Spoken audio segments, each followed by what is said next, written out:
મુખ્યમંત્રીને સારું લગાડવા રિપેરિંગ કર્યું, પરંતુ નબળી ગુણવત્તાનું કામ કેટલું ટકશે? અમરેલીના સાવરકુંડલા નેશનલ હાઈવે રિપેરિંગ કર્યાને માટે 15 દિવસમાં જ મસ્ત મોટા ખાડાઓ દેખાય છે. માર્ગ અને મકાન વિભાગની કામગીરી પર ઉઠ્યા છે સવાલો. અમરેલીના સાવરકુંડલા નેશનલ હાઈવે પર ગુસ્કો માર્શલ પાસે આવેલા પુલ ઉપર છેલ્લા 1 વર્ષથી મસ્ત મોટા ખાડાઓ પડી રહ્યા છે. 1 વર્ષ અગાઉ એક નેતા અમરેલીમાં આવ્યા હોવાના કારણે ખાડાઓ પૂરવામાં આવ્યા હતા અને માત્ર ગણતરીના દિવસોમાં ફરી ખાડાઓ પડી ગયા છે. તેવી જ રીતે ફરી ગઈ તારીખ 20 સપ્ટેમ્બરના રોજ મુખ્યમંત્રી અમરેલીમાં આવવાના હોવાથી 19 સપ્ટેમ્બરના રોજ ખાડાઓ બુરી પેચવર્ક કરી રોડ બનાવવામાં આવ્યો હતો, પરંતુ પેચવર્ક કર્યાને આજે 15 દિવસ નથી થયા ત્યાં તો ફરી એ જ ખાડાઓ સક્રિય થઈ ગયા છે, જેના કારણે વાહન ચાલકો ભારે પરેશાન ભોગવી રહ્યા છે. ખાડાઓ એટલા મોટા છે કે જો અચાનક ખાડામાં વાહન પડે તો તુરંત જ અકસ્માત થઈ શકે છે. ખાસ કરીને મોટરસાયકલ ચાલકોને ભારે પરેશાનીનો સામનો કરવો પડી રહ્યો છે. તો આવી જ રીતે લોકોના પૈસાનો ક્યાં સુધી વેડફાટ થતો રહેશે તેવા સવાલો લોકોમાં થઈ રહ્યા છે. જેકેએસ ન્યૂઝ સાથે પ્રદીપ ઠાકર, અમરેલી.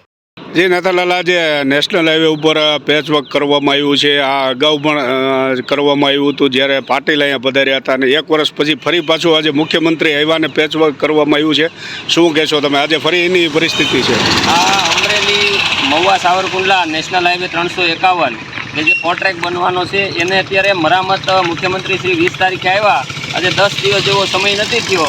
જ્યાં પેચવર્ક કરવામાં આવ્યા કે મરામત કરવામાં આવી, અત્યારે બધું ઉખડી અને બધું કેવું મટીરિયલ વાપરી અને પ્રજાના પૈસા બિનજરૂરી રીતે ખર્ચ કરી અને ભ્રષ્ટાચાર આચરવામાં આવ્યો હોય એવું અમને લાગે છે.